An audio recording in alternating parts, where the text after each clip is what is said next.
ఈరోజు నేను రెగ్యులర్గా జొన్న గట్క ఎలా చేస్తానో చూపిస్తున్నాను.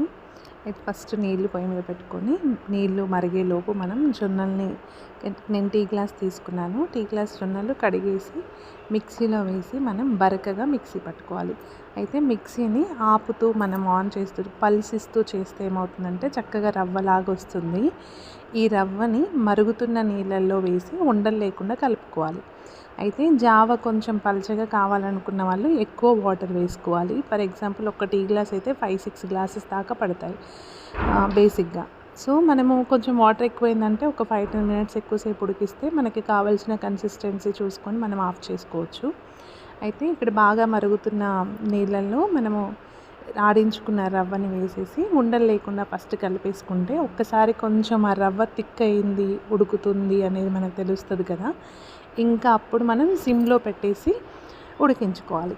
అయితే 10 మినిట్స్లో అయిపోతుంది. 10-15 మినిట్స్ అంతే. సో ఒక్కసారి చేస్తే మనకు అర్థమవుతుంది ఎలా చేయాలి అనేది. కానీ సమ్మర్లో చాలా చలువ చేస్తుంది.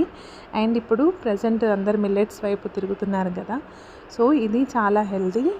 తెలంగాణ ఇళ్ళల్లో అయితే ఎండాకాలం వచ్చిందంటే చాలు ఖచ్చితంగా జొన్న గట్క మజ్జిగ కలిపేసి పెట్టేస్తే ఎండలో తిరిగి వచ్చిన వాళ్ళు అది తాగితే ఎండ తాపం తీరుతుంది.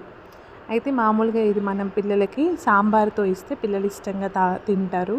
మా పిల్లలైతే సాంబార్ చేసినప్పుడు ఖచ్చితంగా నేను వాళ్ళకి కొంచెం కలిపి ఇస్తాను. మామూలుగా అయితే రెగ్యులర్గా నా కోసం మా వారి కోసం చేస్తాను. హెల్తీగా ఉంటుంది, టేస్టీ ఉంటుంది. ట్రై చేయండి.